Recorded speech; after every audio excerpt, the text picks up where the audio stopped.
क्या है, मैं तो सिर्फ ये पूछ रही हूँ। मैं देखिए, मैं आपके माध्यम से शिवराज जी के पास भी चलूं। मतलब आपने अपनी बात कह ली, अब दोहरा रहे हैं आप। एक सेकंड चलते हैं एक बार शिवराज जी के पास। शिवराज जी, अगर आंदोलन है तो आंदोलन की कुछ मांगे भी स्पष्ट होनी चाहिए, और उन स्पष्ट मांगों पर देश भर के किसानों की एक सहमति भी जरूरी होगी, क्योंकि हो सकता है कि पंजाब के किसानों को जो सही लग रहा है वो बिहार को ना लगे, और ऐसी ही मंडियां केरल में भी नहीं है, वहां पे कैसे सुनिश्चित किया जाएगा? क्या है मांगे, क्या है? सिर्फ एमएसपी या फिर उसके आगे खरीद की भी गारंटी? स्पेसिफिक जवाब दीजिएगा शिवराज जी की मांगे क्या है और कहां पे बात अटकी है? जी, और जो कृष्णवीर जी कह रहे हैं उस पर भी। हाँ, भौगोलिक स्थिति से अलग अलग है, कहीं भौगोलिक स्थिति से अलग अलग है, कहीं कोई पैदा होती है, कहीं कोई मौसम है, कहीं कैसा है, अलग अलग माहौल है भौगोलिक स्थिति से।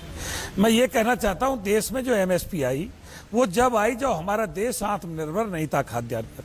हमारा देश लगभग गेहूं भी बाहर से मंगाता था। देश के अन्नदाता ने रात दिन मेहनत करके देश को आत्मनिर्भर कर दिया। आज भी हमारा देश आयात पे, बाहर से दलहन पे और पाम ऑयल पे और कच्ची खांड पे बहुत काफी खर्चा करता है। हमारा देश अगर देश में खेती को बढ़ावा देगा तो हमारा देश निर्यात करेगा, उससे भी धन प्राप्त होगा। जो हमारे कृष्णवीर जी कह रहे थे सरकार कोई व्यापार नहीं करती, अरे व्यापार नहीं करती तो निर्यात भी करती है और आयात भी करती है। और जो हमारे माननीय हैं उन पर देश का 60% बजट खर्च हो रहा है, जिनकी पेंशन भी बन रही है, 4-4, 5-5 पेंशन है इनकी, वेतन बढ़ रहा है, भत्ता बढ़ रहा है। महंगाई जो बढ़ी अंजना जी विलोम अनुपात से बढ़ी। खेती के जो रेट थे वो कम अनुपात से बढ़े, और जो वेतन था और जो कॉरपोरेट घरानों की जो वस्तु थी जो उत्पादन करते थे, जो कृषि किसान जो उत्पादन करता है उससे ही बनी हुई चीज जो उत्पादन करता है कॉरपोरेट घराना, उसकी कीमत बढ़ती चली गई। जैसे कि आलू मंदा हो जाता है, चिप्स मंदी नहीं होती। किसान दूध पैदा करता है, दूध भी 40 रुपया लीटर बिक रहा है, और पानी में बिस्लरी की बोतल भी हमें 40 रुपया लीटर मिल रही है। पानी मंदा नहीं होगा, दूध मंदा हो जाएगा। पशु चिकित्सा है, पशु चिकित्सा। मास्टर शिवराज सिंह जी, मास्टर शिवराज सिंह जी, मुझे पता है कि अपने पूरे करियर में 22 साल से लगातार मैं यही बहस रोज कर रही हूं। मतलब कम से कम बजट के समय में तो खूब होता है, ऐसा कोई आंदोलन हो खूब होता है। अन्नदाताओं की क्या स्थिति है ये सबको पता है पूरे सम्मान से। मैं तो कह रही हूं अभी का समझौता कैसे निकलेगा, उसमें कहां बात अटकी हुई है, क्या मांगे हैं, उस पर तो स्पष्टता है। ये खबर इस वक्त आ रही है, खनौरी बॉर्डर पर पुलिस पर किसानों का हमला।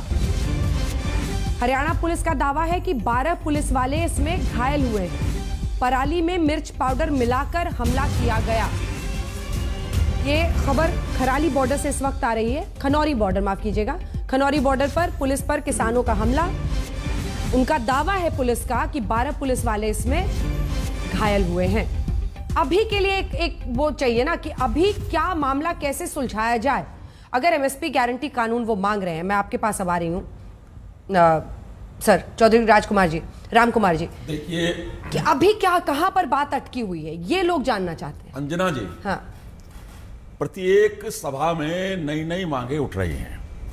सबसे पहले तो ये तय करना पड़ेगा कि खाली एमएसपी पर ही बात करनी है या सारी समस्याओं का निदान कराना है।